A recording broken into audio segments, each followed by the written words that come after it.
Jan, bakit naman hanggang dito sa apartment inuuwi mo yung trabaho mo? Kung ako sa'yo, magbihis ka na. Sumama ka sa akin. May bagong bukas na bar, puntahan natin. Sigurado akong masaya doon. Mag-e-enjoy ka. Hindi na. Ikaw na lang muna, JR.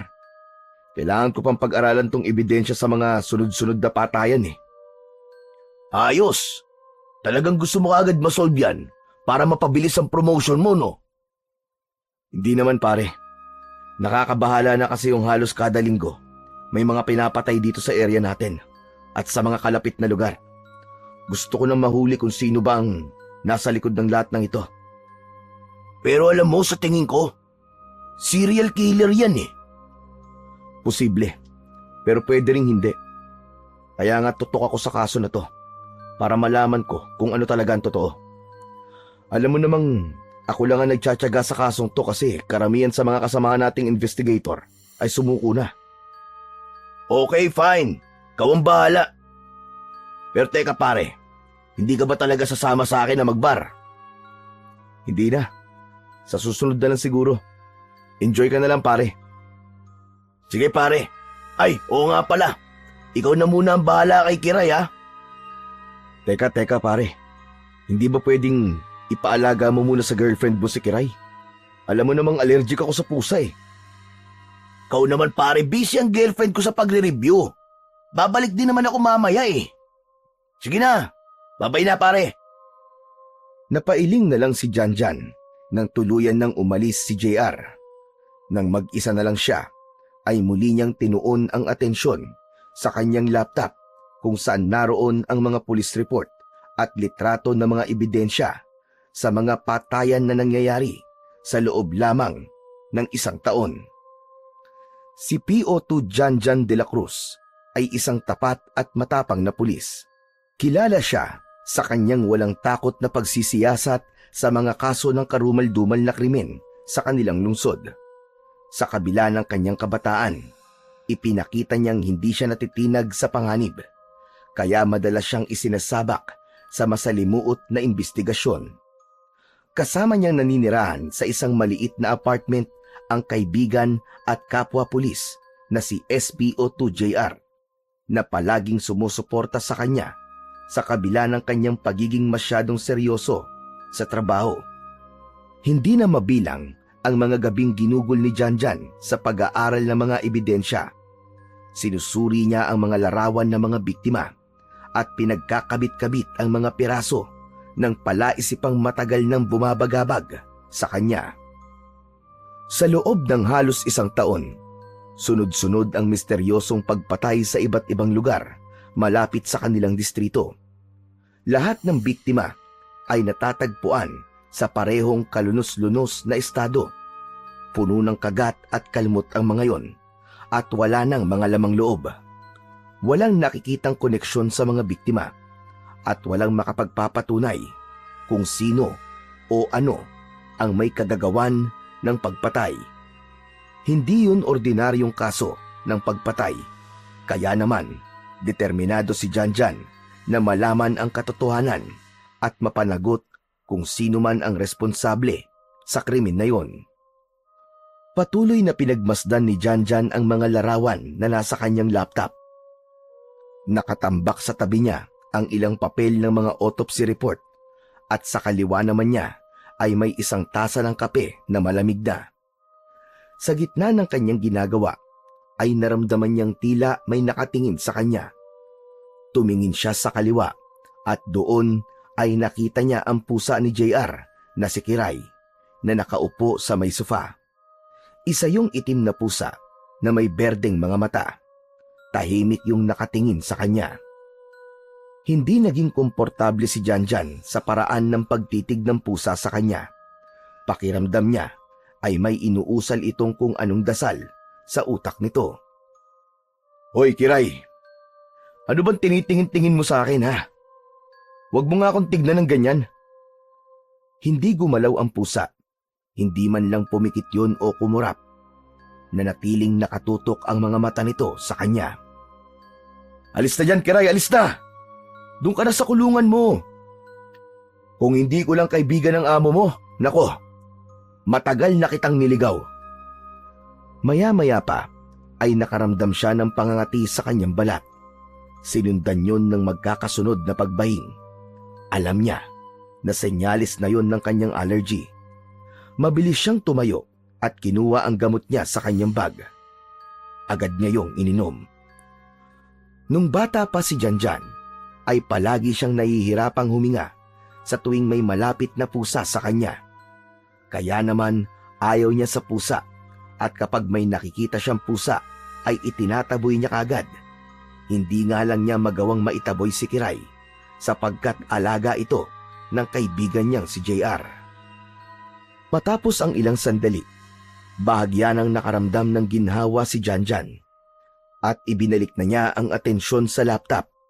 Hindi na lang niya pinansin ang itim na pusa dahil alam niyang marami pa siyang mas importanteng bagay na dapat pagtuunan ng pansin.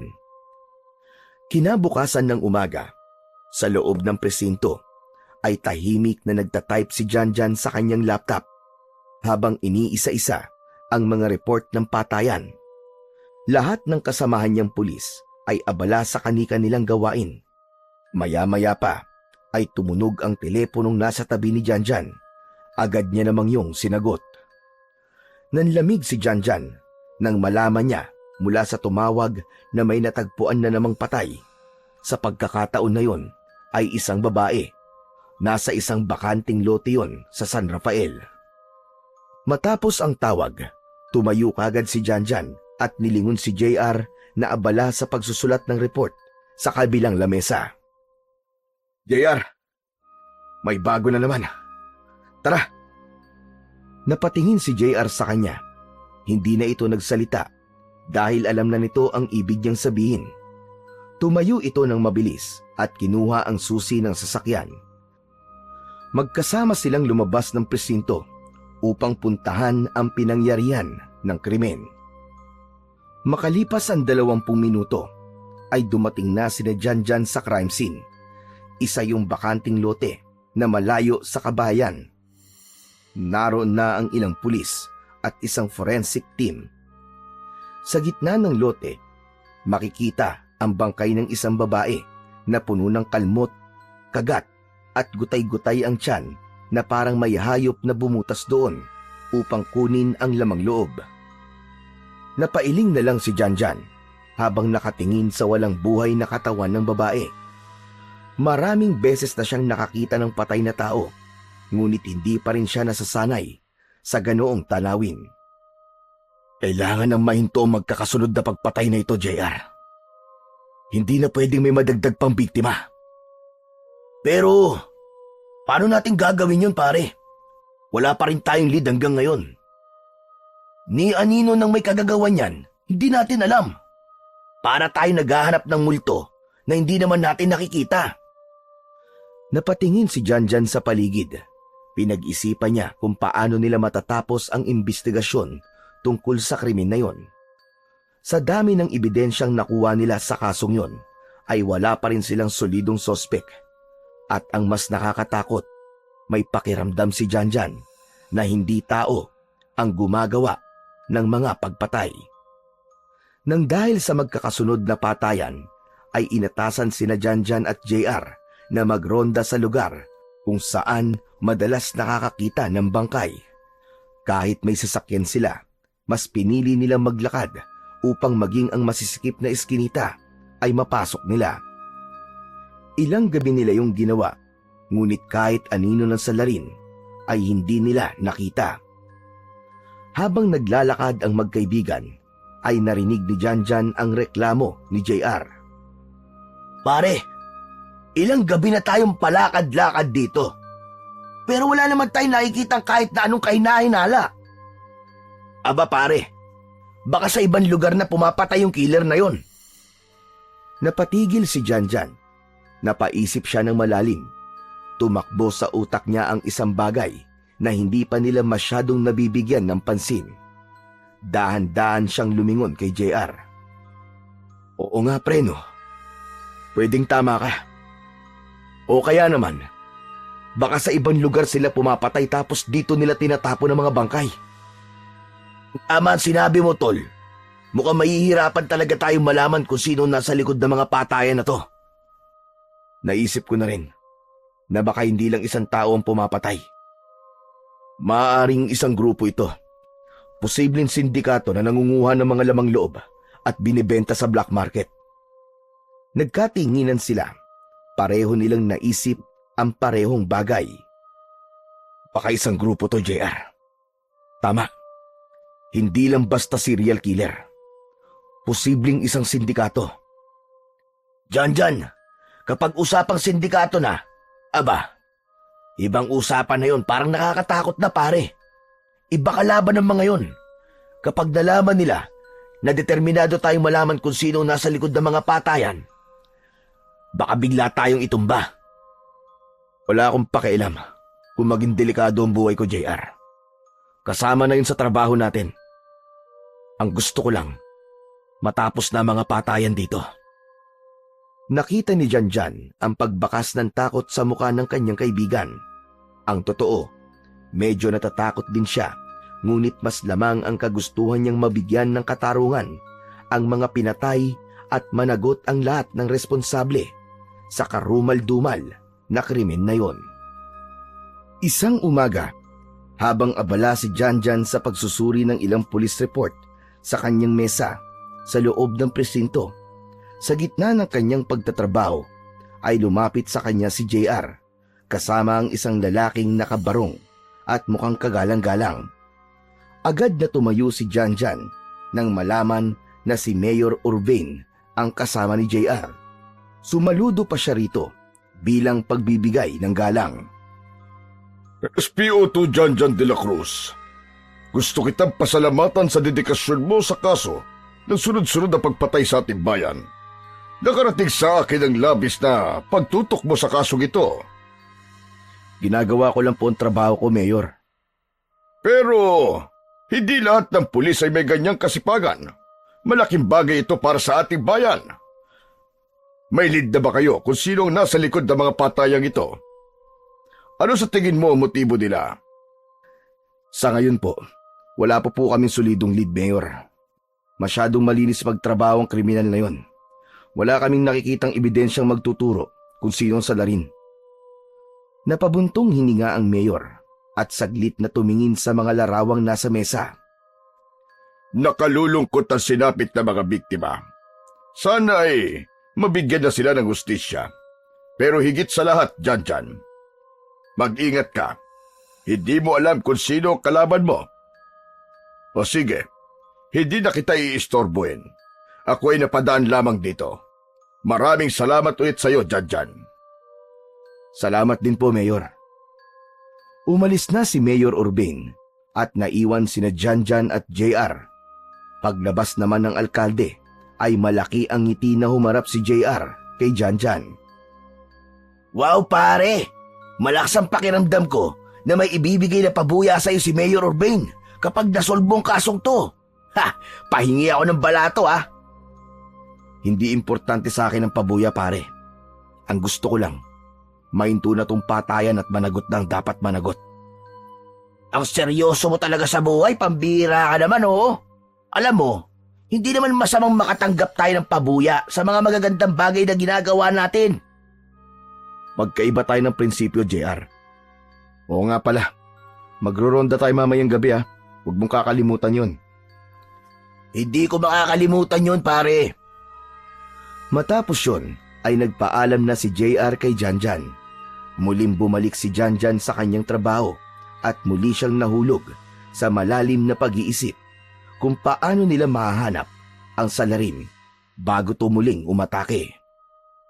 Kinagabihan, matapos ang hapunan ay nagpalit na ng damit si Janjan para maganda sa pagroronda.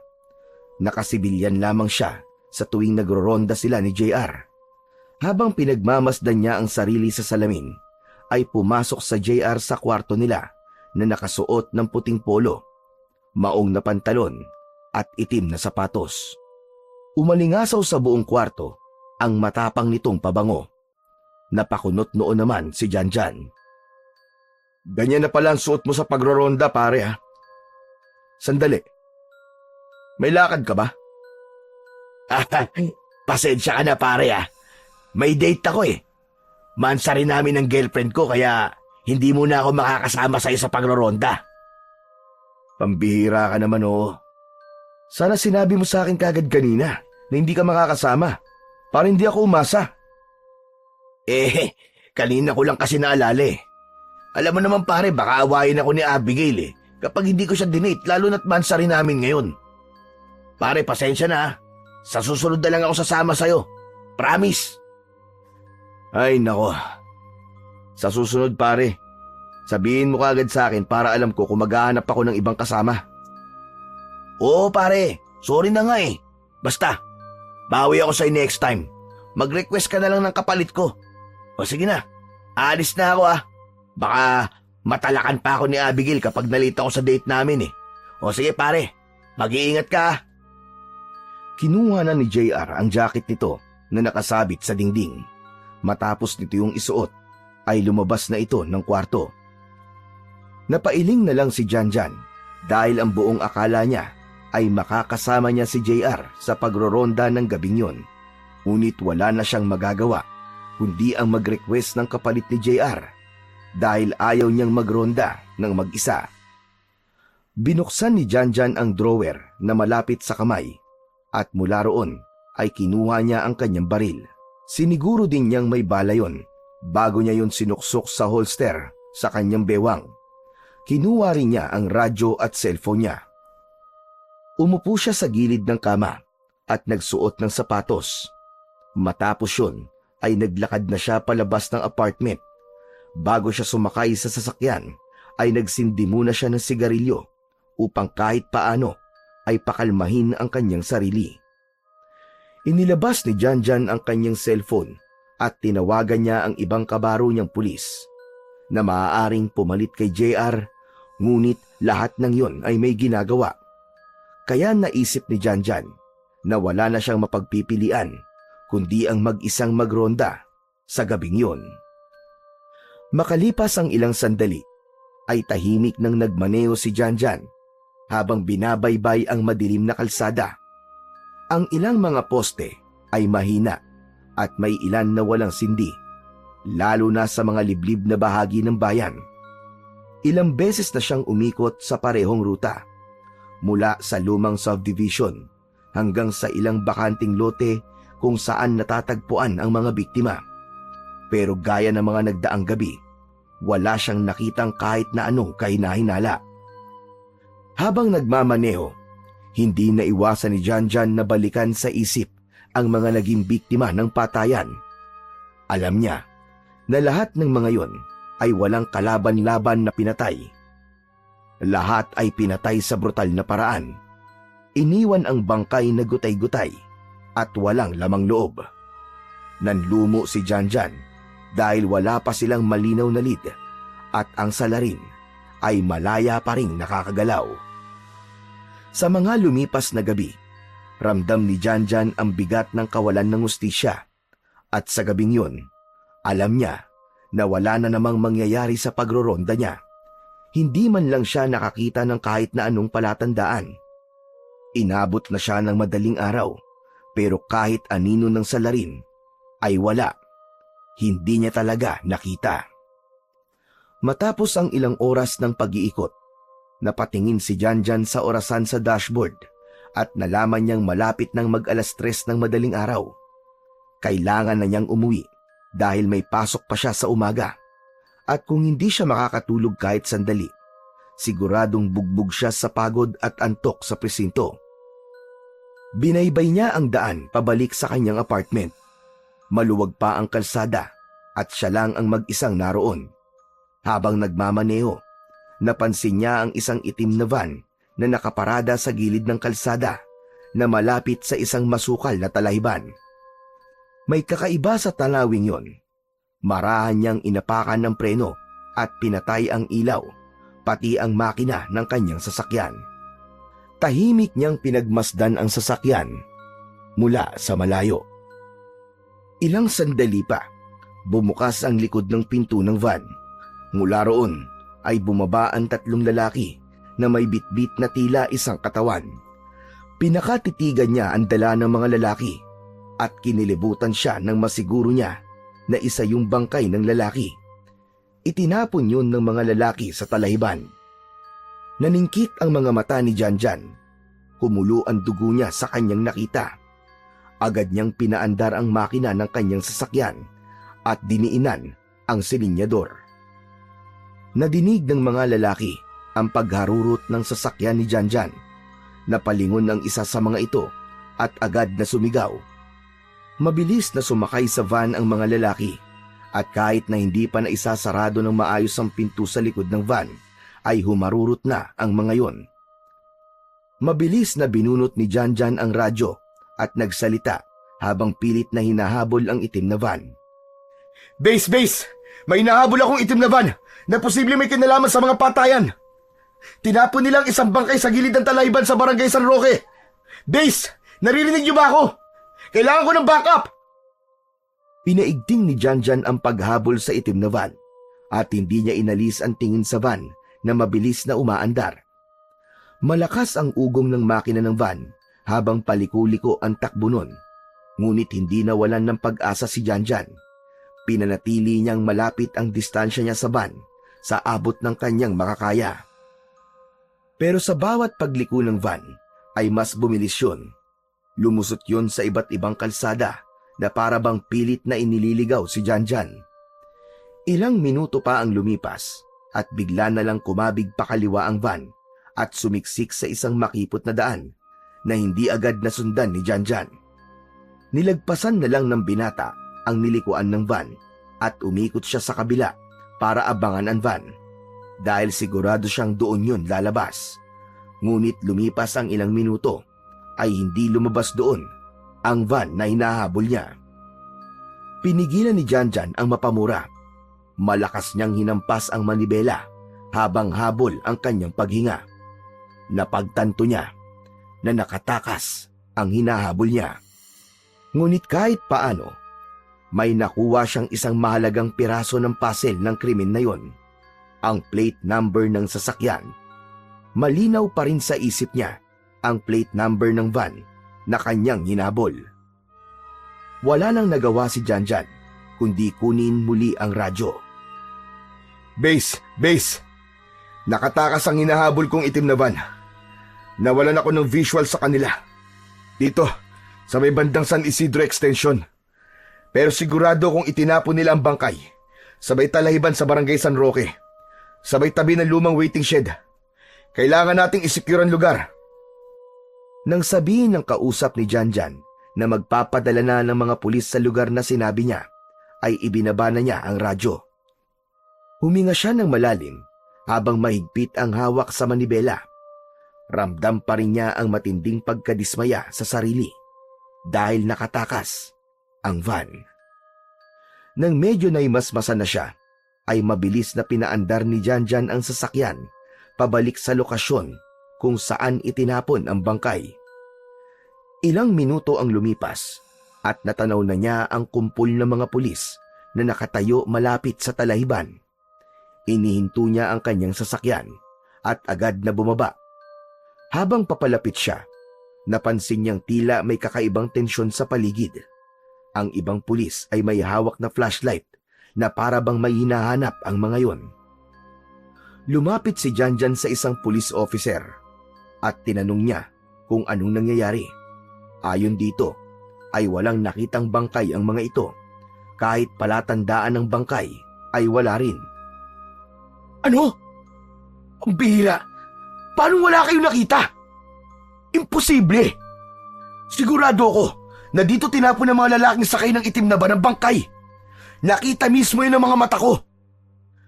Lumingalinga si Janjan sa paligid at naghanap siya ng anumang senyales na may itinapon doon na bangkay, gaya ng dugo o kahit na anong maaaring naiwan ng mga kriminal.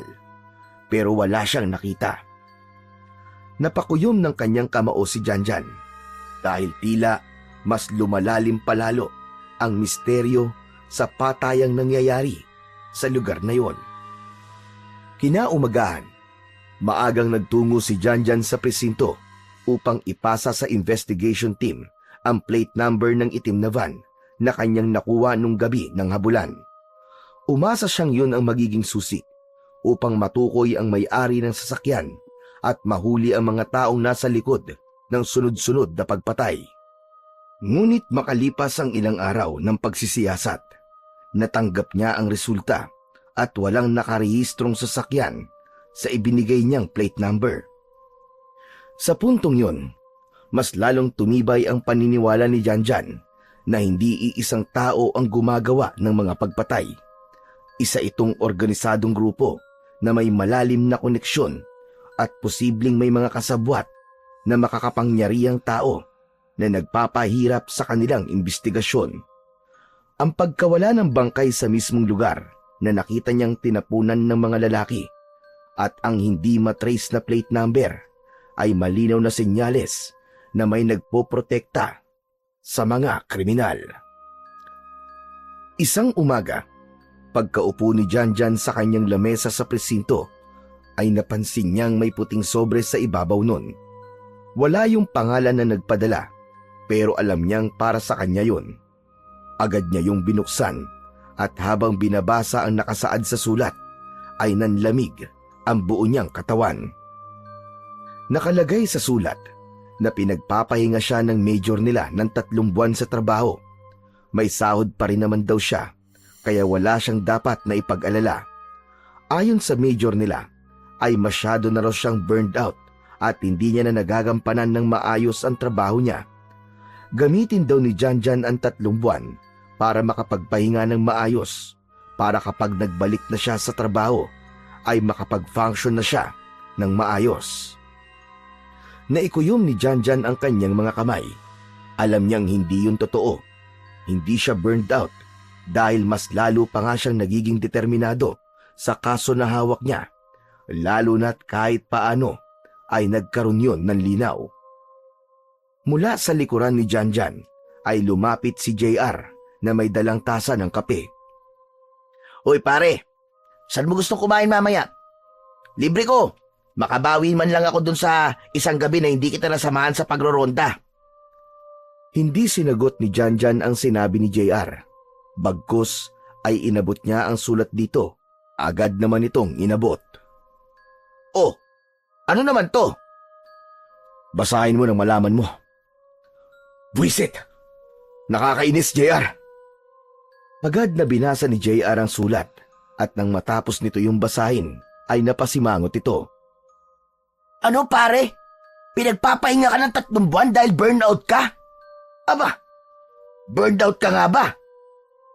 Hindi. Alam mo na mas naging masigasig ako sa trabaho ko dahil napatunayan ko na hindi isang tao nasa likod ng patayan. Grupo sila, JR. Isa pa, dahil sila nagbigay sa akin ng kasong to, kaya ginagampanan ko na maayos ang trabaho ko. Pero anong ginawa nila? Bigla nila akong tatanggalin sa investigasyon. Hindi makatwiran ang ginagawa nila sa akin. Pero wala ka na magagawa pare. Utos siya na mas nakakataas sa atin eh. Sundin mo na lang. Ang isipin mo na lang, ang swerte mo dahil 3 buwan ka makakapagpahinga pero may sahod ka pa rin. Hindi ko gustong huminto sa pag-iimbestiga, JR. Alam mo yan. Wala akong pakialam sa sahod ko. Alam ko naman yon tol. Pero gaya na sinabi ko sa'yo, wala ka na magagawa. Tignan mo na lang sa ibang perspective ang mga nangyayari sa'yo ngayon. Natahimik si Janjan. Alam niyang may mas malalim na dahilan pa kung bakit siya pinagpapahinga. Sigurado siya na hindi talaga concern ang mga nakatataas sa kanya. Pakiramdam niya ay may gustong humadlang sa kanya para hindi niya na maungkat pa ang katotohanan sa mga patayan. Wala nang nagawa si Janjan, kaya kahit labag sa loob niya, ay sinunod na lang niya ang utos ng major. Isa-isa niyang niligpit ang mga gamit niya, gaya ng mga papel, ballpen, ilang litrato ng biktima, at ang lumang notebook na ginagamit niya sa imbestigasyon. Maingat niyang inilagay ang mga yon sa isang kahon, kasama ng kanyang laptop. Sa huling pagkakataon, pinagmasdan ni Janjan ang paligid ng presinto at nangako siya sa kanyang sarili na kahit wala siya roon ng 3 buwan, ay hindi pa rin siya hihinto sa pag-iimbestiga. Habang bitbit ang kahon, ay lumabas na si Janjan ng presinto. Tahimik siyang naglakad at hindi niya alintana ang init ng araw. Bumigat ang bawat takbang niya habang iniisip kung ano ba talaga ang tunay na dahilan ng biglaang pagpapatigil sa kanya sa imbestigasyon at sa pagtatrabaho. Hindi siya makapaniwalang basta-basta lang siyang tinanggal, lalo na't malapit na siyang makakuha ng sagot sa kung sino-sino ang nasa likod ng patayan. Alam niya na may nagtangkang harangan siya na malaman ang buong katotohanan. Habang naglalakad sa gilid ng kalsada si Janjan, isang itim na kotse ang marahang huminto sa tabi niya. Napahinto siya sa paglalakad. Bumaba ang bintana at nakita niya sa backseat si Mayor Urbane. Saan ka pupunta, Janjan? Ah, kayo ho pala, Mayor. Pauwi na po. Doon po sa apartment ko. Ay kung ganun ihahatid ka na namin. Sumakay ka na. Naku, nakakahiya naman po, Mayor. Malapit naman na po ang terminal ng jeep eh. Doon na lang po ako sasakay. Ano ka ba? Huwag ka nang mahiya. Sige na.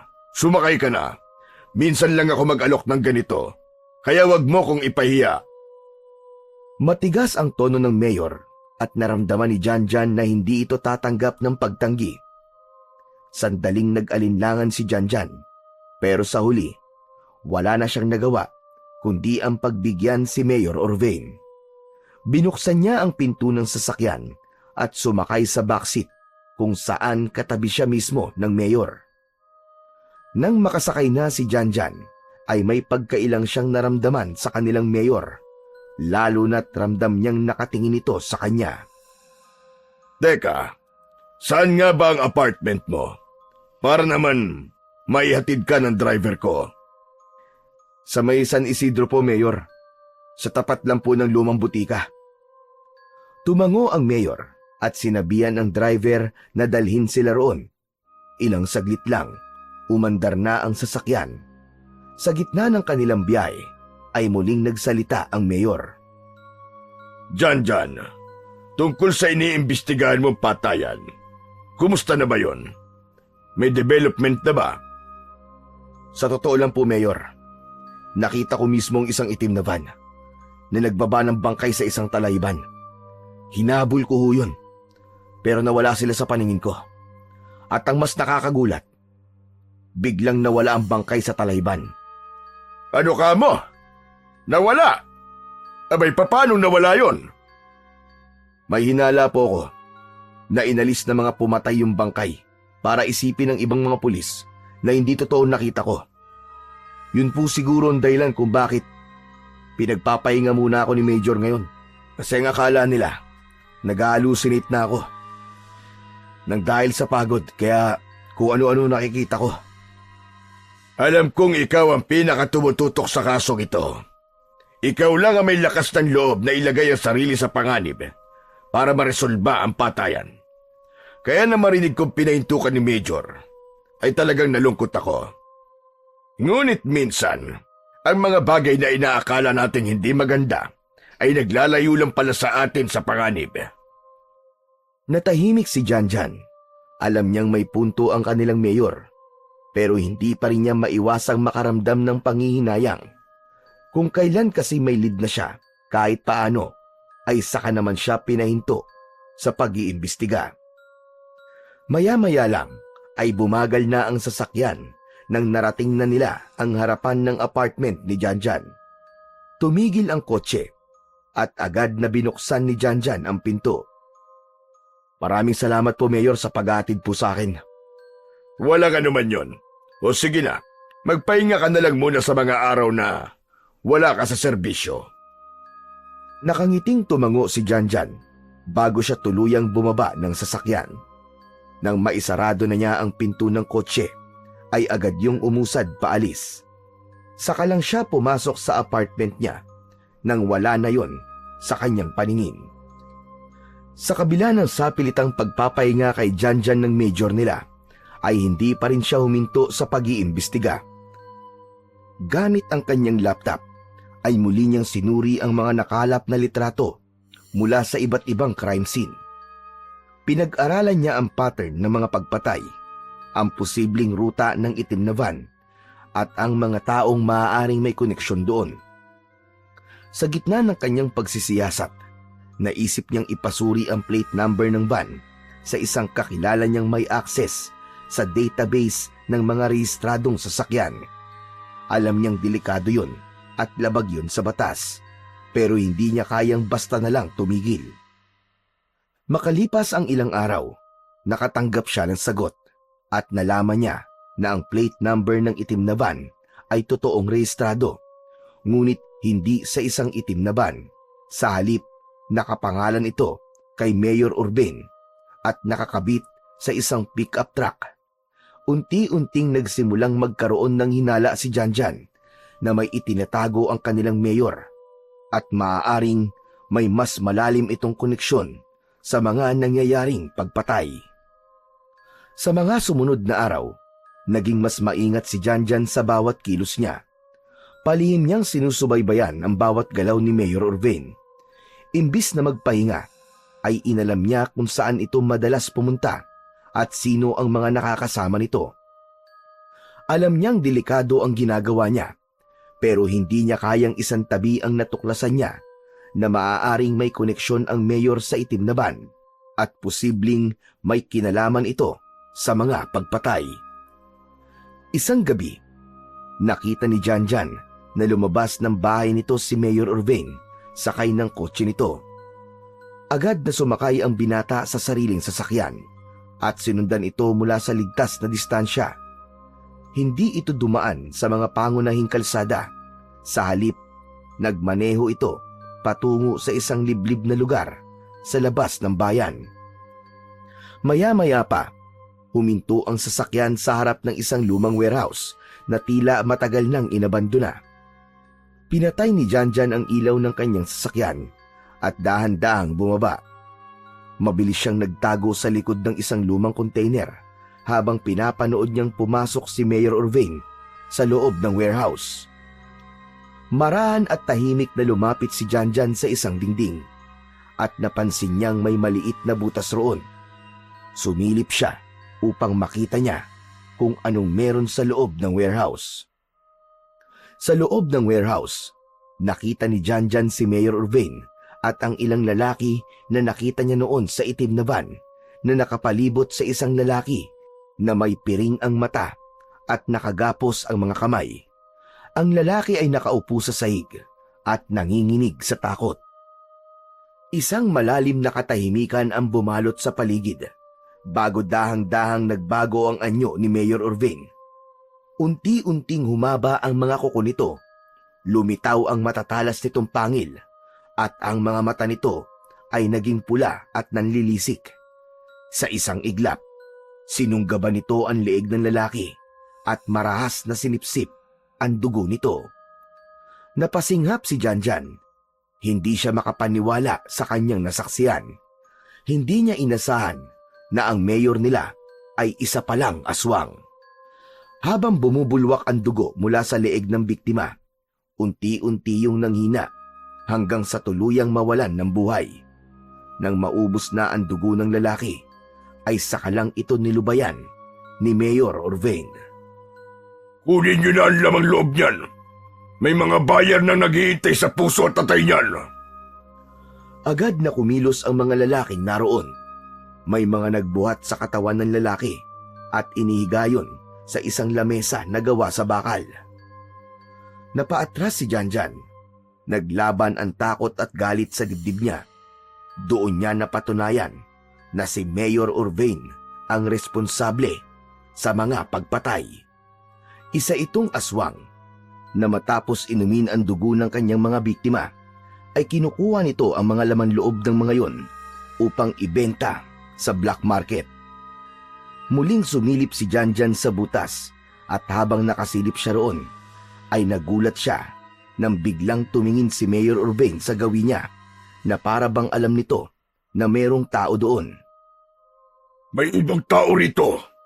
Lumabas kayo at dalhin niyo siya sa akin. Bilisan niyo! Hindi na nagdalawang isip si Janjan. Agad siyang umatras palayo at mabilis siyang kumaripas ng takbo Narinig niya ang yabag na nakasunod sa kanya. Mabilis siyang sumakay sa kanyang sasakyan at agad niya yung pinaandar paalis. Nang tumingin sa side mirror si Janjan, ay nakita niya ang mga motor at kotse na nakasunod sa kanya. Hindi dapat nila ako maabutan. Katapusan ko na kapag nangyari yun. Pinaarangkada ni Janjan ng gusto ang sasakyan. Isinentabi muna niya ang takot at kaba ng sandaling yun. Lumiko siya ng mabilis sa isang madilim na kalsada. Pero sa bilis ng takbo niya, ay hindi niya napansin ang matarik na kurbada sa unahan. Malakas na napamura si Janjan nang mawalan siya ng kontrol sa manibela. Umikot ang sasakyan ni Janjan at nawala na yon sa kalsada. Napasigaw siya nang sumalpok ang sasakyan niya sa isang malaking puno sa gilid ng daan. Humampas ang noo niya sa manibela at nanlabo ang kanyang paningin. Sumingaw ang usok mula sa makina at naramdaman niya ang mainit na dugong dumaloy sa kanyang noo. Kahit duguan at nahihilo, ay pinilit ni Janjan na buksan ang pinto ng kanyang kotse. Nang mabuksan niya yon, ay agad siyang bumaba at tumakbo siya papasok sa makapal na talahiban. Pero nang lumingon siya sa mga umahabol sa kanya, ay napamulagat siya sa kanyang nakita. Maging ang ilan sa mga tauhan ni Mayor Urvin ay naging aswang na rin. Mas lalong binilisan ni Janjan ang pagtakbo, ngunit ramdam niyang nawawalan na siya ng lakas hanggang sa nakarinig siya ng 3 magkakasunod na putok ng baril. Naramdaman niya ang pagtama ng isang bala sa kanyang balikat. Napaluhod siya ng dahil sa sakit, pero agad siyang bumangon at pinilit ang sarili na magpatuloy. Ngunit sa pagmamadali niya, ay nadulas siya sa putikan. Nawalan siya ng kontrol sa kanyang katawan at bumulusok siya pababa sa isang mababaw na bangin. Naramdaman na lang niya ang pagbagsak niya sa ilog. Sa lakas ng agos ng tubig sa ilog, ay mabilis siyang inanod nun. Sinikap niyang iangat ang ulo sa tubig, ngunit patuloy lang siyang nilamon ng tubig. Hanggang sa muling nakarinig si Janjan ng magkakasunod na putok ng baril. Naramdaman niya ang pagtama ng hindi mabilang na bala ng baril sa likod niya. Doon na tuluyang nanghina ang kanyang katawan. Naramdaman niya na unti-unti na siyang nawalan ng malay habang patuloy siyang inaanod ng ilog, palayo sa mga aswang na gustong pumatay sa kanya. Hindi nagtagal, ay bumalik din kagad ang ulirat ni Janjan. Mula sa ilalim ng tubig, ay lumangoy siya paibabaw kahit pakiramdam niya ay mamamatay na siya. Nang may nakita siyang lupa, ay lumangoy siya papunta ron. Matagumpay siyang nakaalis sa tubig at nangihina siyang bumagsak sa malamig na lupa. Nanginginig ang kanyang buong katawan. Nang iangat ni Janjan ang tingin niya, ay nanlaki ang kanyang mga mata nang makita niya sa harapan niya ang kanyang ama at ina na matagal nang patay. Ma? Papa? Sinusundo niyo na ba ako? Hindi sumagot ang kanyang mga magulang. Sa halip, tinitigan lang siya ng mga ito. Nang kumarap si Janjan, ay biglang nawala ang dalawa. Ngunit napalitan ang mga yon ng hindi mabilang na mga pusa na naglalakad papalapit sa kanya. Iba't iba ang kulay at laki ng mga yon.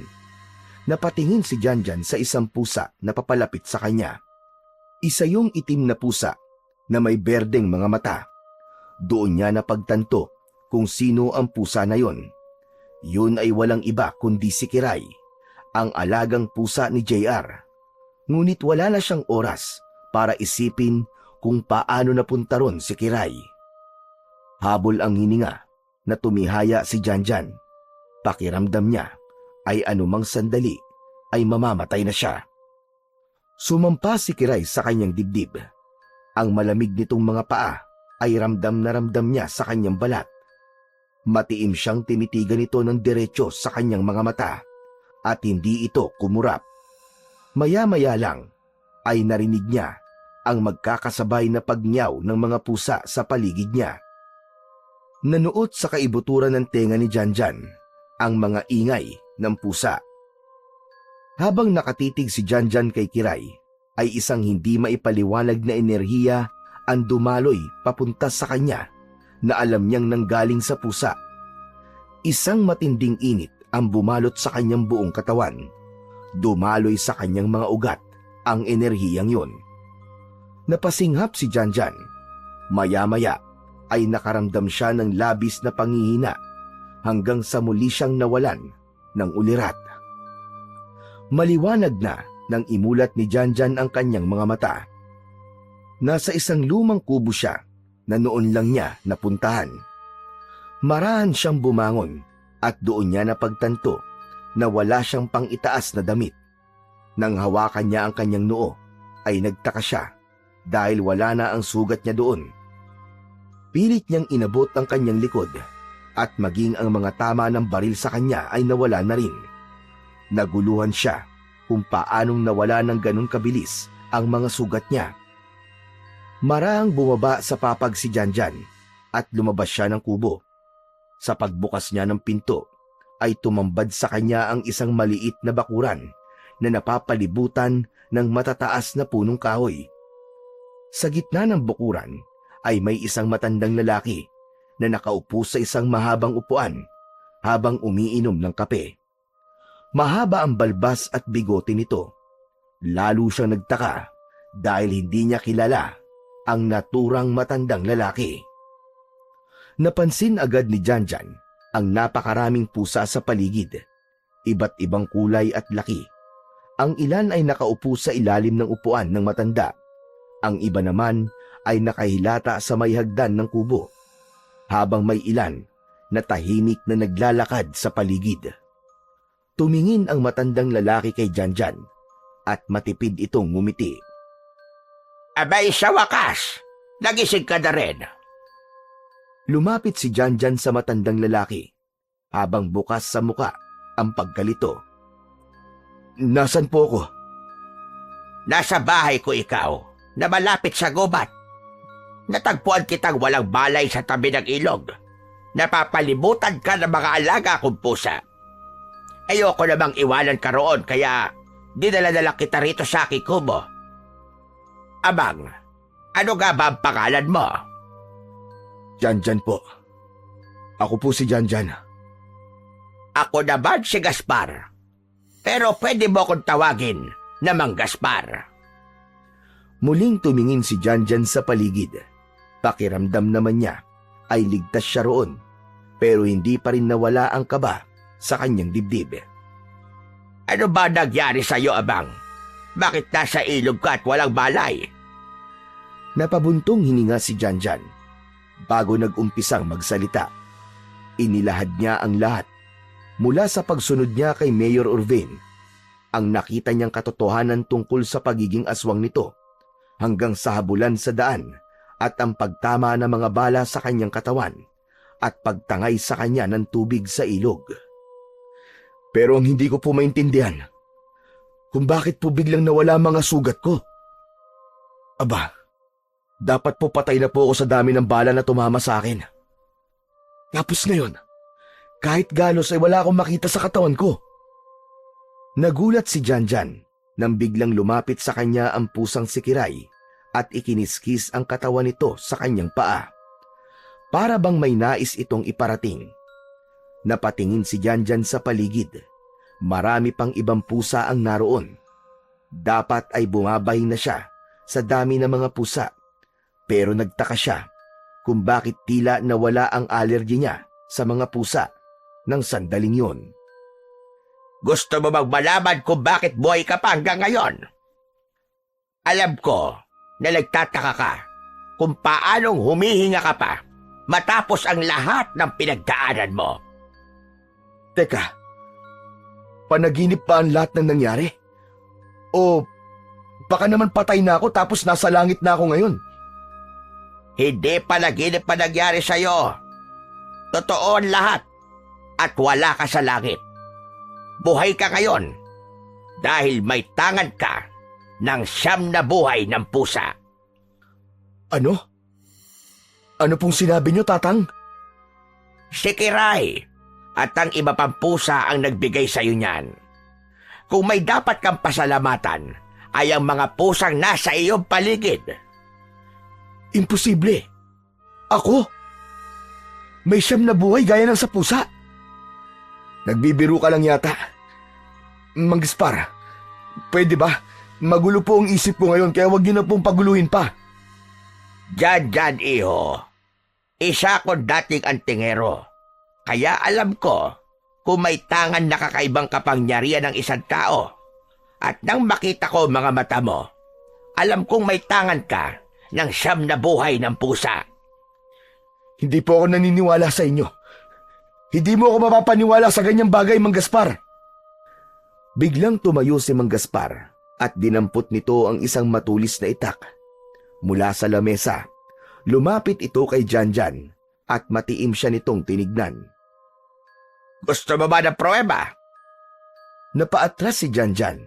Natakot siya sa hawak na itak ng matandang lalaki. Magsasalita pa sana siya, pero mabilis siyang sinaksak ni Mang Gaspar ng itak sa tapat mismo ng kanyang puso. Nanlaki ang mga mata ni Janjan. Naramdaman niya ang malamig na bakal na bumaon sa kanyang laman habang nilukob siya ng matinding sakit. Nang hugutin ni Mang Gaspar ang itak, ay bumagsak siya sa lupa. Nahirapan siyang huminga hanggang sa unti-unting nagdilim ang kanyang paningin.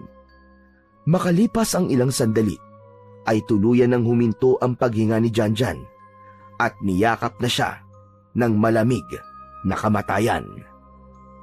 Makalipas ang ilang minuto, ay muling nagising si Janjan. Napasinghap siya at agad niyang hinabol ang kanyang paghinga. Naguguluhan siyang bumangon mula sa lupa. Pakiramdam niya ay nalunod siya tapos bigla siyang nabuhay. Agad niyang hinawakan ang parte ng dibdib niya kung saan siya sinaksak ni Mang Gaspar. Abot langit ang naging pagtataka niya nang wala na siyang sugat doon na parang walang nangyari. Teka, ang sugat ko! Ano nangyari? Bakit nawala ang sugat ko? Bakit buhay na naman ako? At bakit niyo po ako sinaksak? Nababaliw ka na ba? Galit na hinawakan ni Janjan ang kwelyo ni Mang Gaspar at iniumang niya ang isa niyang kamao para suntukin ito sa muka. Kung hindi ko yun ginawa, hindi ka maniniwala na meron kang siyam na buhay. Pasensya ka na lang, kasi nabawasan ka na ng isang buhay ngayon. Walo na lang ang natitira sa'yo. Naguguluhang binitiwan ni Janjan si Mang Gaspar. Pakiramdam niya ay mababaliw na siya ng sandaling yun. Hindi. Hindi totoo to. Panaginip lang ang lahat ng ito. Naiintindihan ko kung bakit mahirap para sa'yo na paniwalaan ang nangyayari ngayon. Sadyang may mga bagay talaga sa mundo na mahirap paniwalaan, pero yun ang totoo. Tulad ng mga aswang, marami pa rin ang hindi naniniwala sa kanila. Pero totoo, kasama natin silang naninirahan sa mundong ito. Natigilan si Janjan. Naalala niya si Mayor Orvain at ang mga tauhan nito. Ang totoo, dati ay hindi siya naniniwala sa aswang. Ngunit nang makakita siya ng ganoong nilalang, ay doon na nagbago ang kanyang paniniwala. Kaya posible rin talaga na nagsasabi ng katotohanan si Mang Gaspar. Pero, bakit ako? Bakit ako binigyan ng ganitong kapangyarihan? Dahil nakita ng mga pusa ang kabutihan na nasa iyong puso, Janjan. Alam nila gagamitin mo ang kapangyarihang ito sa kabutihan. At sigurado ako na hindi lang siyam na buhay ang meron ka ngayon. Ano? Ano pong ibig niyo sabihin? May iba ka pang kakayahan, pero ikaw mismo makakatuklas nun sa mga darating pag-araw. Kaya huwag kang magugulat kung may mga bagay kang magagawa ay hindi kayang gawin ng isang pangkaraniwang tao. Hindi pa rin makapaniwala si Janjan sa kanyang mga nalaman. Pero sa kaibuturan ng kanyang isip ay may bahagi na nagsasabing totoo ang lahat ng yun. At sigurado siya na simula sa araw na yun ay isang malaking pagbabago ang mangyayari sa kanyang buhay. Matapos marinig ang lahat ng sinabi ni Mang Gaspar, ay unti-unting nabuo sa isip ni Janjan na hindi isang aksidente ang pagkakaroon niya ng siyam na buhay. May dahilan kung bakit siya nabigyan ng kakayahang bumangon mula sa kamatayan at alam niyang yun ay upang wakasan ang kasamaan ni Mayor Urbane. Hindi niya maaaring hayaang magpatuloy ang pagpapalaganap nito ng takot at pagpatay nito sa mga inosenteng tao. Alam niya na kailangan ng wakasan ang lahat ng yun sa lalong madaling panahon. Ngunit alam din ni Janjan na hindi ganun kadali ang lahat. Kung basta na lang niya isisiwalat ang nalaman niya, ay maaaring siya pa ang pagbintangan at ituring na kalaban ng mga tao. Napakalakas ng impluwensya ng mayor at siguradong marami ang maniniwala sa sasabihin nito kumpara sa kanya. Kailangan niyang magplano ng mabuti, pag-isipan ang bawat galaw at tiyakin na kapag umatake siya ay wala ng lusot si Mayor Urbane.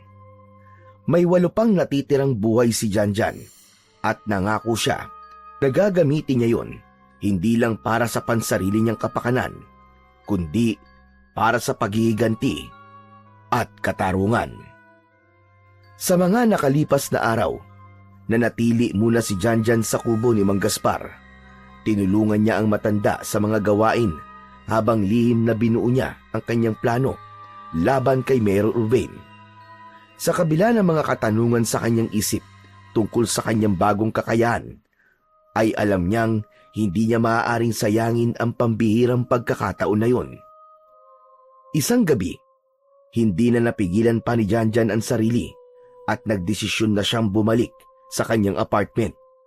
May isang tao lang siyang alam niya na maaari niyang pagkatiwalaan sa sandaling yun. Yun ay walang iba kundi si JR. Kailangan niyang kausapin ng kaibigan at ipaalam ang nangyari at humingi ng tulong. Lumapit siya kay Mang Gaspar upang magpaalam. Hindi naman ito tumutol at sa halip ay nagpaalala lamang na mag-iingat siya. Tumango si Janjan bilang sagot bago lumabas ng kubo upang puntahan si JR sa kanilang apartment. Nang makarating si Janjan sa apartment nila ni JR, ay sa bintana siya pumasok dahil naiwanan yung nakabukas.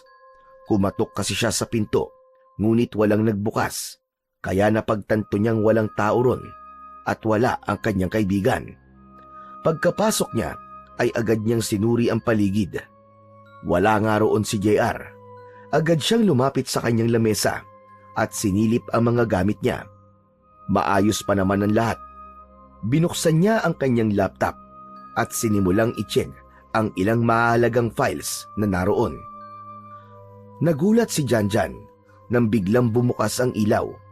Napalingon siya sa pintuan at nakita niya ang kaibigan niyang si JR na nakatayo roon habang nanlalaki ang mga mata at tila hindi ito makapaniwala na nakita siya nito.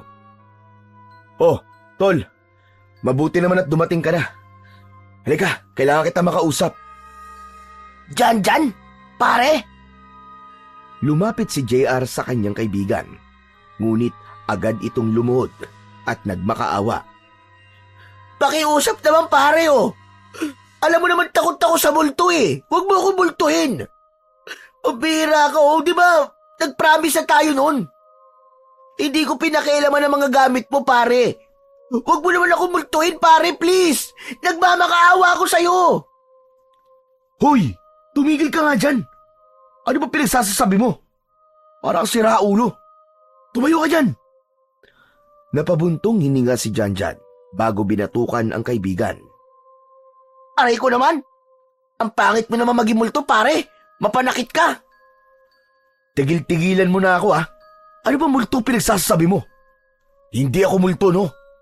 Buhay na buhay ako. Umangat ang mukha ni JR at pakurap-kurap na tinignan siya.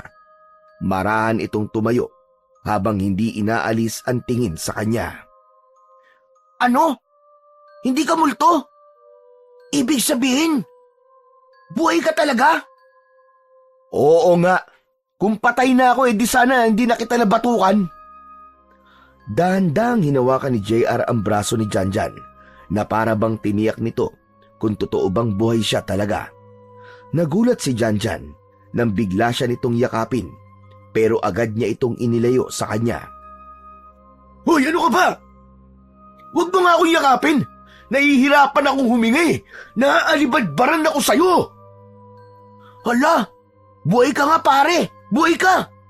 Akala ko talaga patay ka na eh! Lord! Lord, salamat at buhay ang pare ko! Pambihira ka, oo. Bakit mo naman naisip na patay na ako? Pare, yung kasi ang alam naming lahat. Natagpuan kasi yung kotse mo sa gilid ng daan. Tapos wala ka ron. Wala rin nakakaalam kung nasan ka. Tapos may dugo pa sa loob ng sasakyan mo. Ayon sa mga nag-imbestiga pare, malaki raw ang posibilidad na nadali ka ng mga pumapatay dito sa lugar natin. Kaya inisip na ng lahat na wala na. Dedo ka na pare. Pati nga ako yun din ang inisip eh. Napamura si Janjan sa kanyang narinig. Sigurado ako, si Mayor Orvain na naman ang nag-utos sa mga nag-imbestiga na palabasin na patay ako. Napakahayop talaga ng mayor na yun. Demonyo siya. Bakit naman niya gagawin yun? Anong kinalaman ni Mayor sa pagkawala mo? Eh siya pa nga itong grabe mag-alala sa'yo kasi sabi niya, malaking kawalang ka daw dahil ikaw ang namumuno sa pag-iimbestiga sa mga patayan dito. Dahil natuklasan ko na siya ang utak sa mga patayan dito pare. Meron siyang grupo na kumukuha ng mga lamang loob para ibenta sa black market. Si Mayor Orvain ang dahilan kung bakit ang daming taong nawawala at natatagpo ang patay. At hindi lang yun, JR. Nalaman ko rin na si Mayor Orvain ay isang aswang. Ano? Si Raulo. Naniniwala ako sa mga nauna mong sinabi. Pero si Mayor, aswang. Walang aswang pare. Kaya kong paniwalaan na may mga grupong kumukuha ng lamang loob ng mga tao para ibenta sa black market. Alam mo namang, pambihira ka, oo. Hindi ako naniniwala sa mga aswang. Hindi rin ako naniniwala dati pare. Akala ko, kwento-kwento lang yun ang matatanda. Pero nakita ko mismo, JR. Nakita mismo ng dalawang mata ko. Nakita ko kung paano nagbago ang anyo ni Mayor Orvain. Nakita ko kung paano niya pinatay yung lalaki. Nalaman nila na nakita ko sila. Kaya hinabol ako para patahimikin. Mabuti na lang talaga at nakatakas ako. Hindi agad nakasagot si JR sa sinabi ng kanyang kaibigan. Hindi man ito sabihin, ramdam ni Janjan na sinusubukan nitong unawain ang mga sinabi niya. Hindi ko alam kung paano ko ipapaliwanag sa'yo ng mas malinaw pare. Pero isang bagay lang ang sigurado ko. Delikado ang kalaban natin. At mas mabuting ang akalain ng lahat na patay na ako para makakilos ako ng maayos. Kung ganun pare, anong balak mo ngayon? Pababagsakin ko si Mayor Orvain. Pero JR, may isang bagay lang akong hihilingin sa'yo. Nakikiusap ako na huwag mong sasabihin sa kahit na sino na buhay pa ako. Lalo na sa mga katrabaho nating pulis. Dahil hindi ko alam kung sino dapat kong pagkatiwalaan sa kanila. O sige pare, pangako. Wala akong pagsasabihan. Maraming salamat pre. O sige, kailangan ko nang umalis. Mag-iingat ka pre. Salamat. Ikaw rin pre. Basta kung kailangan mo ng tulong ha. Sabihan mo lang kagad ako. Tumango na lang si Janjan at mabilis siyang umalis sa apartment na yon. Alam niyang hindi pa lubusang naniniwala si JR sa kanya, pero alam niyang panahon na lang ang makapagpapatunay sa lahat ng sinabi niya. Simula noon, tuwing umaga ay maagang gumigising si Janjan upang simulang palakasin ang kanyang katawan. Tumakbo siya sa kagubatan, lumundag sa matataas na bato, at ginamit niya ang ilang puno bilang kasangkapan sa kanyang pagsasanay sa pakikipaglaban. Inisip niya na ang isang puno ay ang kalaban niya at yun ang kanyang ginawang punching bag. Sinalay ni Janjan ang kanyang bilis sa pag-atake, pero sa paglipas ng mga araw, napansin niyang tila hindi na normal ang kanyang galaw. Mas naging mabilis siya kesa dati Ang dating mga hakbang na kailangan niyang pag-isipan ay nagiging otomatiko na para bang mabilis pa ang galaw ng katawan niya kesa sa kanyang isip. Sa gabi, sinubukan din ni Janjan na magsanay sa madilim na bahagi ng gubat. Hindi nagtagal, nadiskubre niyang may kakayahan din siyang makakita sa dilim.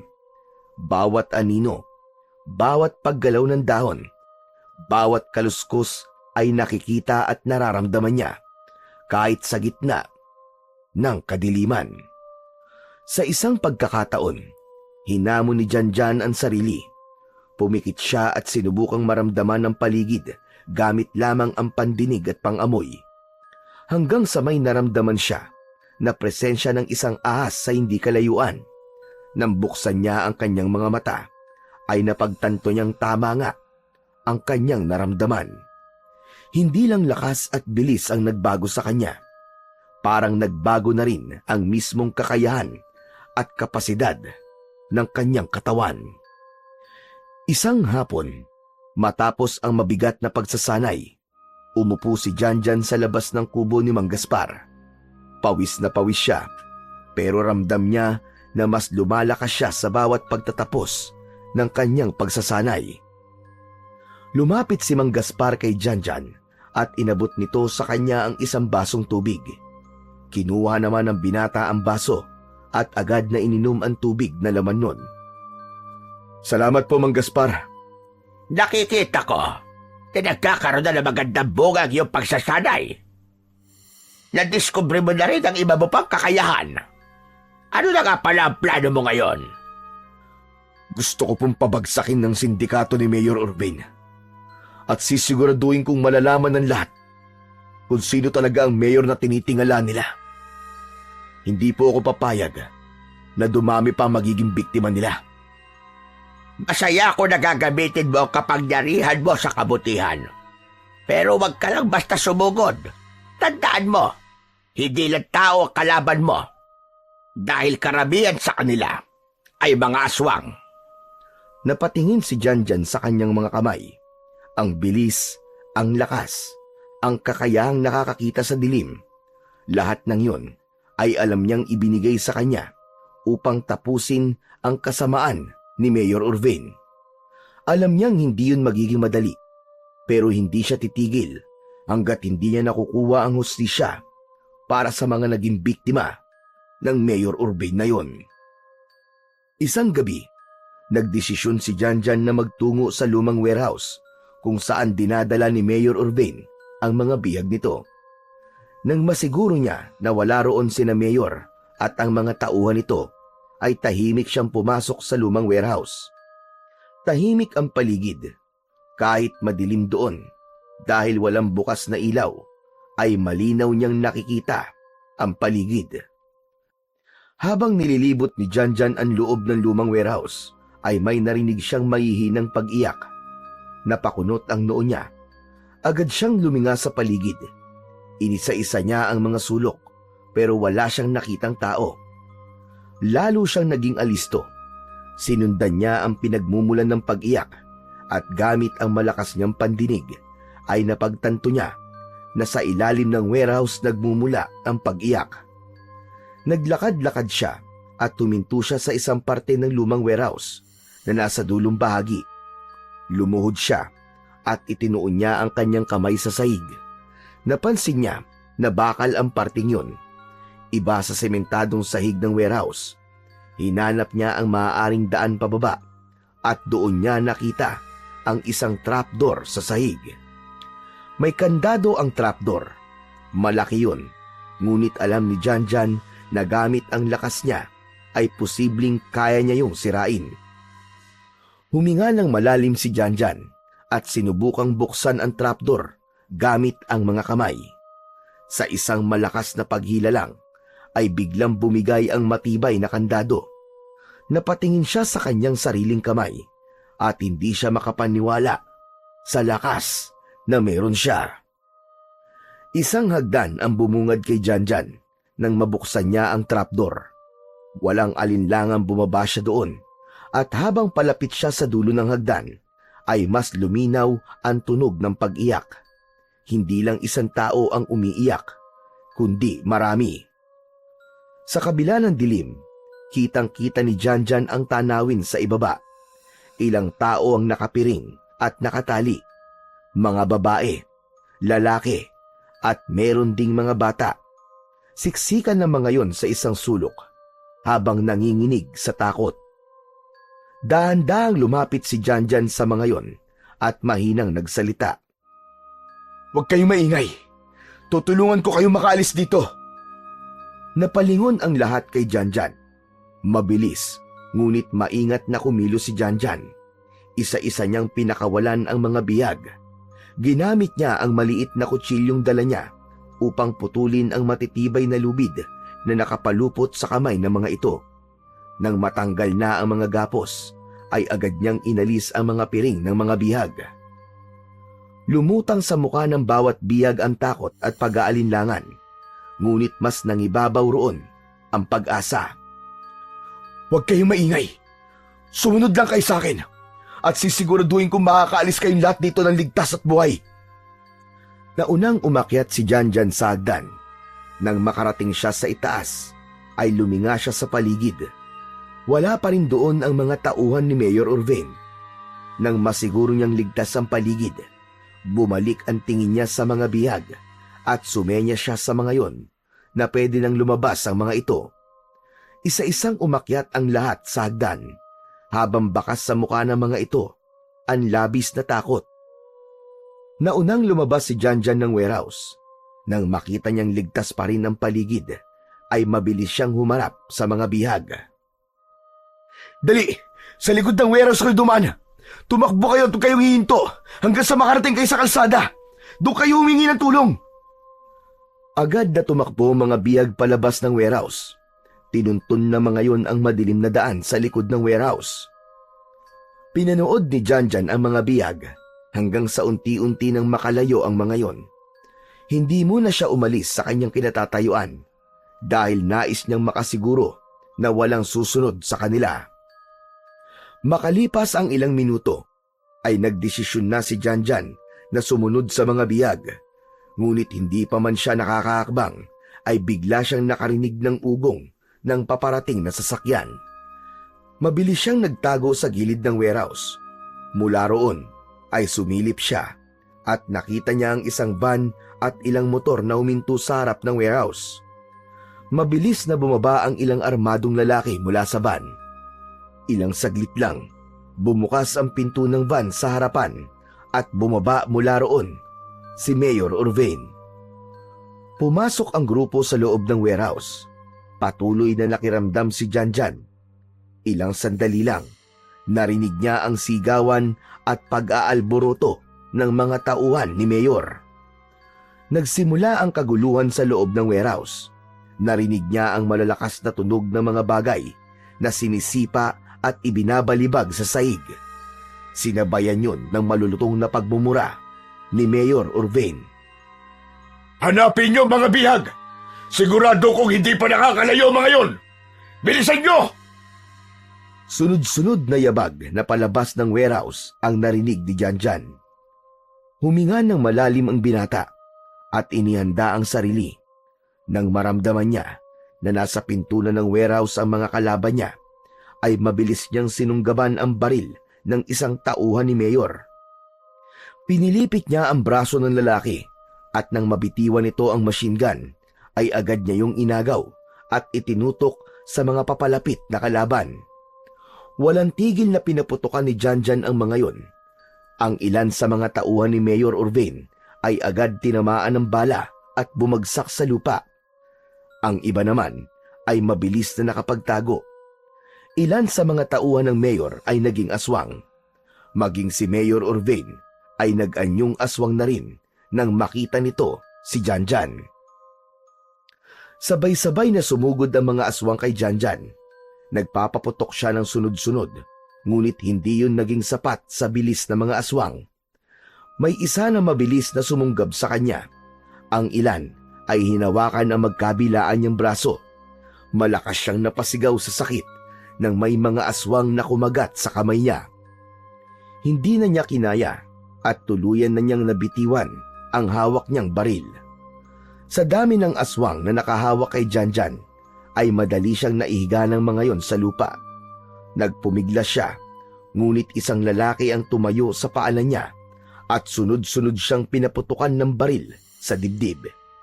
Sa pagitan ng paghihingalo ni Janjan, ay narinig niya ang malakas na halakhak ni Mayor Urvain. Hindi ko akalaing buhay ka pa pala, Janjan. Para kang pusa. Hindi agad namamatay. Bigla siyang sinunggaban ni Mayor Urvain at kinagat siya nito sa leeg. Naramdaman niya ang marahas na pagsipsip nito ng dugo hanggang sa tuluyan ng matapos ang buhay niya. Makalipas ang ilang oras, ay muling nabuhay si Janjan. Ngunit hindi siya makahinga dahil nakabaon siya sa ilalim ng lupa. Napagtanto niya na inakala ni na Mayor Urvain na napatay siya ng mga ito, kaya ibinaon na lamang siya ng mga yon sa lupa. Naramdaman ni Janjan ang bigat ng lupa sa kanyang katawan. Pilit niyang ginalaw ang kanyang mga kamay at paa upang makalikha siya ng kahit na maliit na espasyo. Hindi siya nahirapang makagalaw dahil malambot pa ang lupang nakaibabaw sa kanya. Inipon ni Janjan ang kanyang lakas at ginawa niya ang lahat upang makaahon siya mula sa pagkakalibing niya sa lupa. Hindi nagtagal ay nagawa niyang makawala mula roon at agad siyang sumagap ng hangin. Hinayaan niyang mapuno muli ng hangin ng kanyang baga bago niya tuluyang inalis ang kalahati ng kanyang katawan sa lupang nakatabon sa kanya. Habol ang paghinga na napahiga si Janjan sa lupa habang nakatingin sa malawak at madilim na kalangitan. Kinapa niya ang kanyang dibdib at leeg at wala na siyang naramdaman na kahit maliit na sugat. Napangisi si Janjan. Maya-maya pa ay isang malakas na halakhak ang kumawala sa kanyang lalamunan. Akala yata ng mayor na yon ay madali niya ako mapapatay. Wala siyang kaalam-alam na 7 buhay pa ang kailangan niyang patayin bago niya ako tuluyang mapuksa. Tumayo na si Janjan at bahagyang nag-inat ng katawan. Maya-maya pa ay nagsimula na siyang maglakad pabalik sa bahay ni Mang Gaspar. Madilim pa rin nang marating ni Janjan ang kubo ni Mang Gaspar. Pagpasok niya ay nakita niya si Mang Gaspar na nakaluhod sa harap ng isang maliit na altar. Nakapikit ito at nagdarasal. Agad namang naramdaman ng matanda ang presensya niya, kaya huminto ito sa pagdarasal at tumingin sa kanya. Tumayo ito at mabilis na lumapit sa binata. Ano nangyari sa'yo? Bakit puro lupa ka? Mahabang kwento po, Mang Gaspar. Sige lang, handa akong makinig kahit gaano pa kahaba yan. Pero salamat sa Diyos, iho, at buhay ka. Kanina pa ako nagdadasal para sa'yo dahil alam ko, kaya ka umalis dito ay haharapin mo na ang aswang na mayor na yon. Wala naman po kayong dapat ipag-alala, Mang Gaspar. Baka nakakalimutan niyo po na marami akong buhay. Janjan, iho, hindi mo dapat sinasayang ang buhay mo. Abay, nauubos din yan. Alam ko po, Mang Gaspar, pero marami pa ako natitira. Meron pa akong 7 buhay. Hindi ko gusto yung sinasabi mo. Ibig sabihin napatay ka ni Mayor Urbain. Bawat buhay ay mahalaga. Hindi mo dapat iniisip na para ka lang may reserba na pwede mong gamitin kung kailan mo gusto. Umupo si Janjan sa bangkito at napabuntong hininga. Pinapahalagaan ko naman po ang buhay na meron ako. Kaya lang, nagulat po ako sa nangyari. Ano ba kasi ang nangyari? Sige na, ikwento mo sa akin. Pumunta po ako sa warehouse kung saan ko nakitang pumasok noon si Mayor Urbain at kung saan niya po dinadala ang kanyang mga nagiging biktima. Wala pong tao nung makarating ako doon. Pero bigla pong may narinig po akong umiiyak. Natuklasan ko po na sa basement pala ng warehouse, doon niya itinatago ang mga biyag niya. Pinuntahan ko po yun. Pinatakas ko silang lahat. Pero biglang dumating sina Mayor at doon nila ako napatay. Ibinaon po nila ako sa lupa. Pero nakabangon pa rin po ako.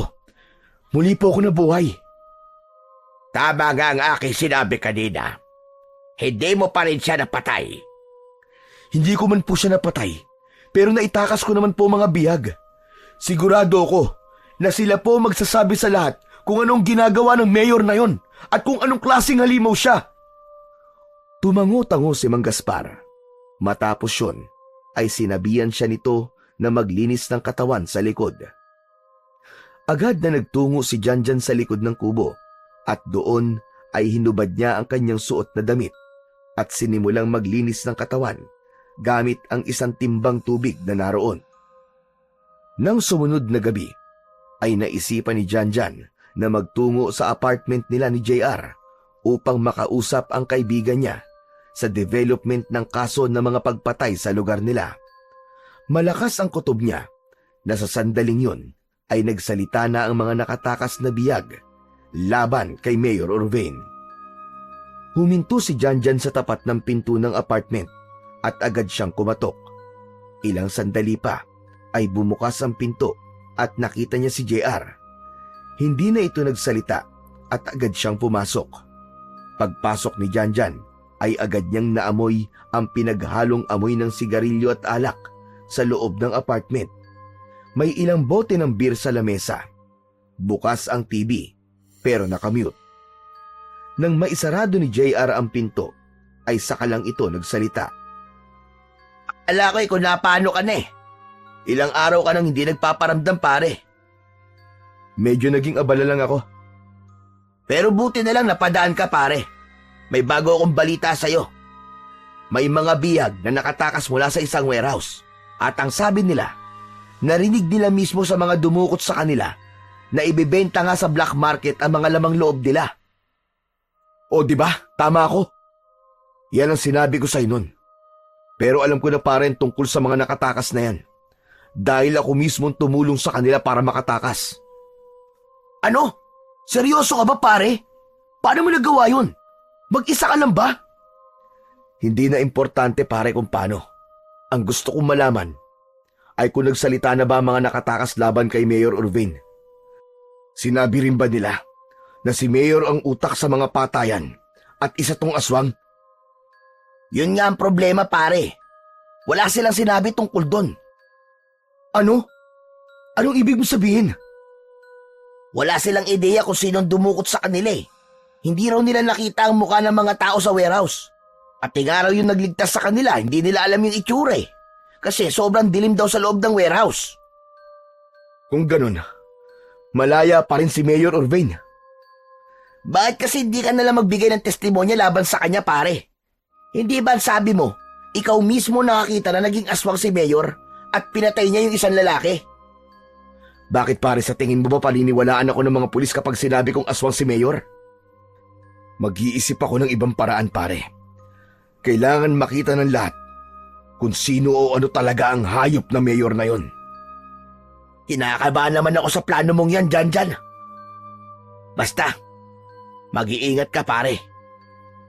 Hindi na rin nagtagal si Janjan sa apartment na yon at naglakad na siya pabalik sa bahay ni Mang Gaspar. Masama ang loob niya dahil inisip niya na sa sandaling yun dapat ay alam na ng lahat ang lihim ni Mayor Orvain. Ngunit hindi pa rin siya nawalan ng pag-asa na darating ang araw na pagbabayaran ni Mayor ang lahat ng kasamaan na ginagawa nito. Sa mga nakalipas na araw, patuloy na nag-isip si Janjan ng kanyang susunod na akbang. Hindi siya maaaring sumuko hanggat malaya pa rin si Mayor Orvain dahil malaki ang posibilidad na hindi pa rin mahihinto ang mga patayan. Bukod doon, hindi pa rin humihinto si Janjan na magsanay upang maging mas malakas siya at mas makabisado niya ang mga kakayahan na meron siya. Alam niyang hindi sapat ang lakas at bilis niya dahil kailangan niya ring maging mas mautak. Nang bumalik si Janjan sa warehouse upang suriin kung nandoon pa sina Mayor Orvain, bumungad sa kanya ang dilaw na barricade tape na nakapalibot sa gusali na senyales na iniimbestigahan na yun ng mga pulis. Sarado at nakakandado na ang pinto at walang bakas ng kahit na sino sa paligid. Napagtanto ni Janjan na lumipat na sa ibang lugar sina Mayor upang ituloy ng mga ito ang kanilang madugong operasyon. Alam niya na mas mahirap na ang kanyang misyon dahil wala siyang ideya kung nasaan ang bagong hideout ni Mayor Urbane, pero nangako siya sa kanyang sarili na hindi siya susuko at hahanapin niya yon kahit saan pang lupalop. Simula noon ay gabi-gabi nang nagmamatsyag si Janjan mula sa labas ng bahay ni Mayor Urbane. Ilang gabi na siyang nagbabantay at naghihintay ng kahit na anong senyales na maaaring magturo sa kanya kung nasaan ang bagong hideout ng mga ito. Ngunit sa bawat gabi na lumilipas, ni anino ni Mayor ay hindi niya nasilayan. Naisip ni Janjan na mas naging maingat na si Mayor sa kilos nito. Isang gabi, habang naghahapunan sila Mang Gaspar sa loob ng kubo, hindi maiwasan ni Janjan na maibulalas ang kanyang pagkadismaya. Hanggang ngayon, hindi ko pa rin po alam kung nasan ang bago nilang hideout, Mang Gaspar. Kailangan ko na pong malaman kung saan sila nagkukuta bago pa sila may mabiktima ulit. Wala ka pa rin nakikitang lumalabas o pumapasok sa bahay ng Mayor? Wala po. Kahit na isang tauhan niya, wala akong nakikita. Hindi ko na nga po alam kung umuuwi pa ba si Mayor Urbane sa bahay niya. Baka naman lumipat lang talaga sila. Sigurado ka bang hindi pa nila alam na buhay ka na naman? Sigurado po ako na hanggang ngayon ay iniisip ni Mayor na patay na ako. Nababahala po ako na baka may mga kinukuha na naman silang mga tao at tinatago nila kung saan. Maging matyaga ka lang, Janjan. Habaan mo ang iyong pasensya sa mga ganitong laban. Hindi lang tapang at lakas ang kailangan. Kailangan din ng tiyaga at talino. Alam ko naman po yun. Pero habang hindi ko pa rin alam kung nasa ng bago nilang hideout, ay malaki ang posibilidad na baka may mga inosenteng buhay na naman ang mawala. Minsan, matagal bago makamit ang hustisya. Pero mas mabuti na maghintay ng tamang pagkakataon kaysa magpadalos-dalos at mapahamak. Tahimik na nagpatuloy sa pagkain si Janjan. Pinag-isipan niya ang mga sinabi ni Mang Gaspar. Alam niya na wala naman siyang magagawa kundi ang maghintay, ngunit sa tuwing iniisip niya na may buhay na namang mawawala dahil kay Mayor Urbane, ay hindi niya maiwasang isipin na baka kailangan ay mas maging agresibo na siya sa mga susunod niyang hakbang at plano. Nang sumunod na gabi, ay nagdesisyon si Janjan na tuluyan ng pasukin ang bahay ni Mayor Urbane. May pakiramdam siya na doon niya makikita ang kasagutan sa mga tanong na ilang araw nang gumugulo sa kanyang isipan. Walang ingay na tumakbo si Janjan patungo sa mataas na pader na nakapalibot sa buong bakuran ng bahay ni Mayor Urbane. Isang mabilis na pagtalon at pagkapit gamit ang kanyang mga kamay ang ginawa niya, at para siyang pusang umakyat sa matarik na pader. Sa isang iglap ay nasa tuktok na siya.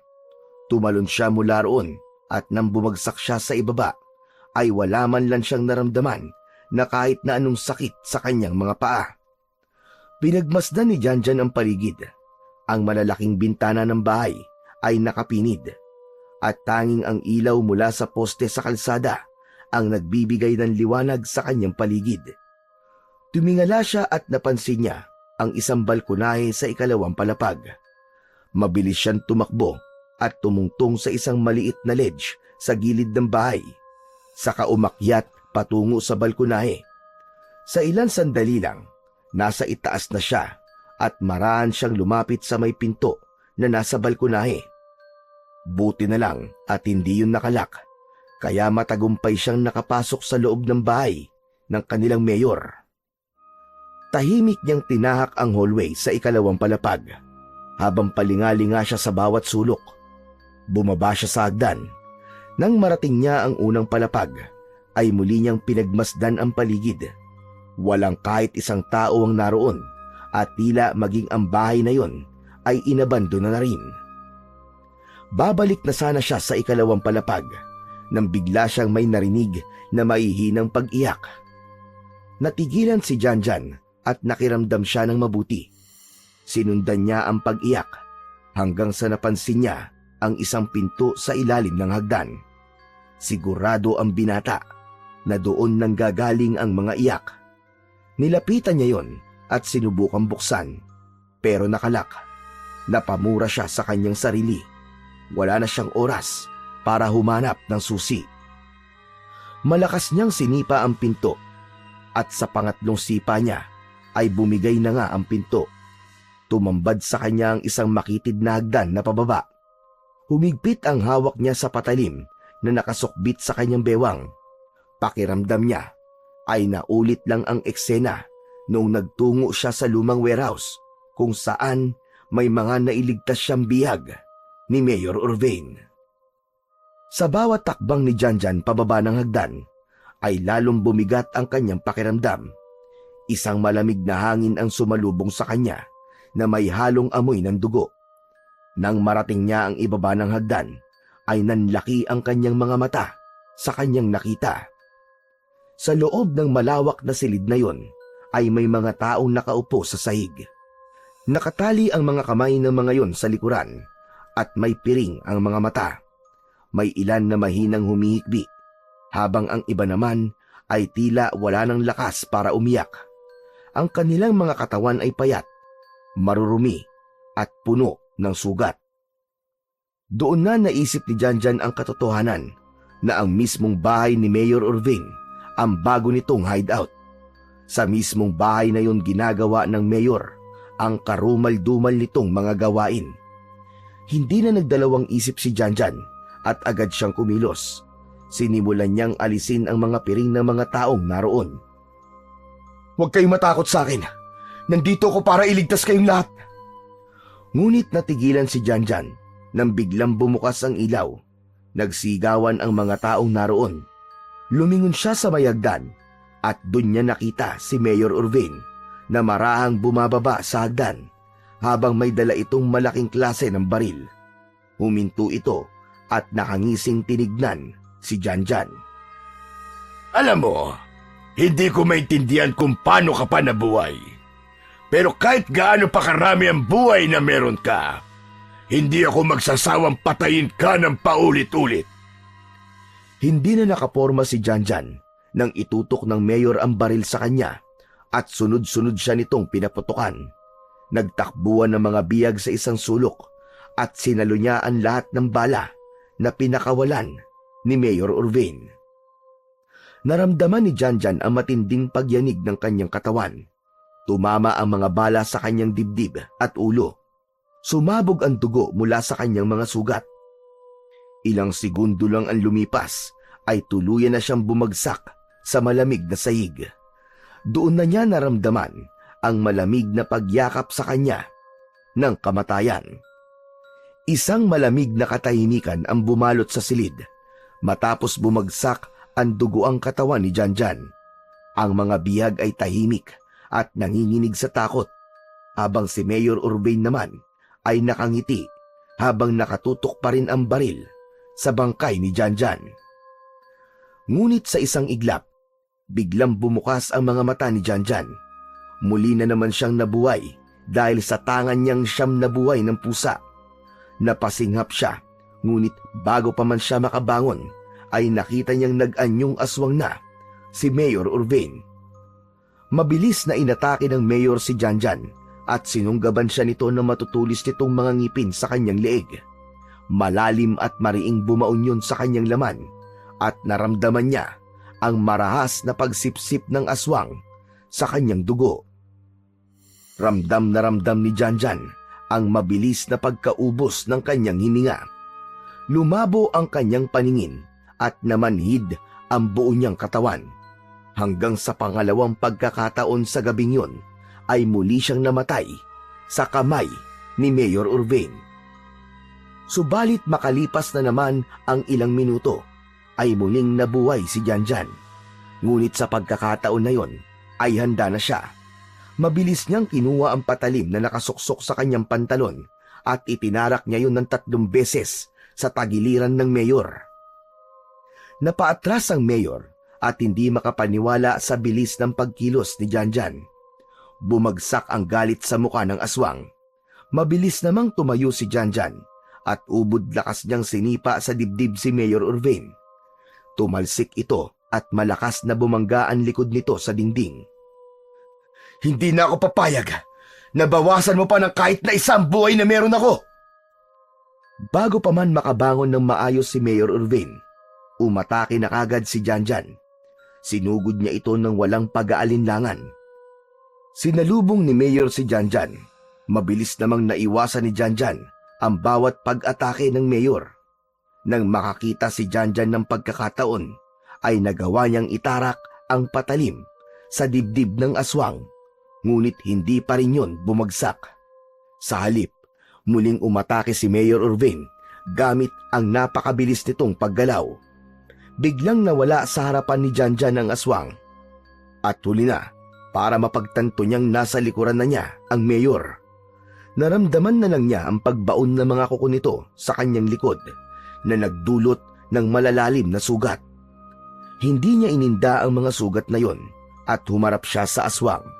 Nagpakawala siya ng malalakas na suntok na tumama sa sikmura ng aswang. Sinundan agad yon ng paghiwa sa braso nito gamit ang kanyang patalim. Umatras si Mayor Urvain habang galit na galit itong umaangil. Sumuko ka ng demonyo ka. Pagbayaran mo na lahat ng kasamaan na ginawa mo. Mas mabuti pang mamatay na lang ako kesa sumuko. Pero hindi yun mangyayari dahil sigurado ko na ikaw ang mamamatay sa ating dalawa. Mahigpit na hinawakan ni Janjan ang kanyang patalim. Sumugod siya at muling nagsalubong ang lakas at bilis nila ng aswang. Hanggang sa napansin niya na humina ang depensa ni Mayor Urvain dahil sa mga sugat nito. Ginamit niya ang pagkakataon na yon upang gilitan ito sa leeg ng maraming beses. Bumulwak ang masaganang dugo sa malaking sugat ng aswang sa leeg. Napatda si Mayor Urvain. Tila hindi ito makapaniwala sa nangyari. Napasandal ito sa dingding at dumausdos ang katawan nito hanggang sa mapaupo na ito sa sahig. Maya-maya lang ay hindi na ito gumagalaw at tuluyan na itong binawian ng buhay. Habol ni Janjan ang kanyang paghinga habang nakatingin siya sa walang buhay na katawan ni Mayor Urvain. Tinignan niya ang mga taong naroon na kahit bakas pa rin ang takot sa muka, ay ramdam niya ang pasasalamat ng mga yon sa kanya. Matapos mapatay si Mayor Urvain, ay agad na tumakas palabas ng bahay si Janjan kasama ang mga nailigtas niyang bihag. Sa tulong ng media at ilang matataas na opisyal, isinapubliko ang mga ebidensyang natagpuan sa loob ng bahay ng mayor. Tumistigo ang mga bihag na nakaligtas laban sa dating mayor. Bagamat hindi na pinaniwalaan ng mga otoridad ang ideya na isa tong aswang, sapat na kay Janjan na nabunyag ang kasamaan ni Mayor Urvain. Bumalik na sa normal ang buhay ni Janjan. Ipinagpatuloy niya ang kanyang serbisyo bilang isang tapat na pulis.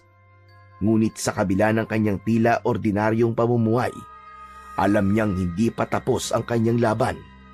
Patuloy niyang pinaghusay ang kanyang kakaibang kakayahan sa tulong ni Mang Gaspar. Sa bawat pagsasanay niya, ay mas lalo niyang natututunan ang tunay na sukdulan ng kanyang kapangyarihan at kung paano niya pa yun magagamit sa mas tamang paraan.